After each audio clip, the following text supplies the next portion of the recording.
Past continuous versus simple past. Understanding English tenses. Hello, English learners. Today, we're going to dive into a fascinating part of English grammar. We're going to compare and contrast the past continuous tense and the simple past tense. These are fundamental tenses in English, and understanding the difference between them can significantly improve your grammar skills.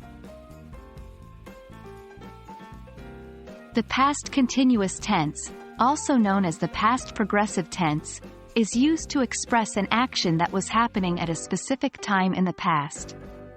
It's formed using the past tense of the verb to be, was, were, plus present participle, base verb plus ing. For example, I was reading a book. They were playing soccer. The simple past tense is used to talk about a completed action in a time before now. It's formed by adding ed to the base form of regular verbs, though there are many irregular verbs that change completely. Here are a couple of examples. I read a book. They played soccer. While both tenses refer to the past, they are used in different contexts. The past continuous tense is used to describe an action that was in progress at a specific time in the past. When two actions were happening at the same time. To describe an action that was happening when another one interrupted it.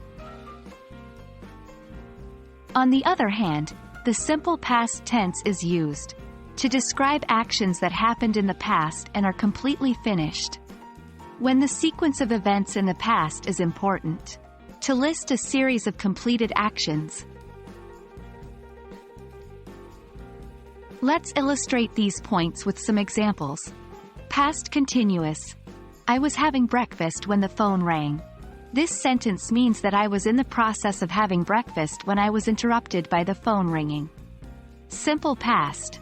I had breakfast and then answered the phone. This sentence indicates that I finished my breakfast before answering the phone. The sequence is important here. Notice how the meaning changes depending on the tense we use. And that's it for today, folks.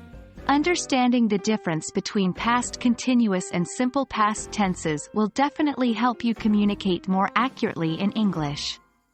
Keep practicing, and remember, every bit of effort brings you one step closer to mastering English grammar. See you in our next lesson.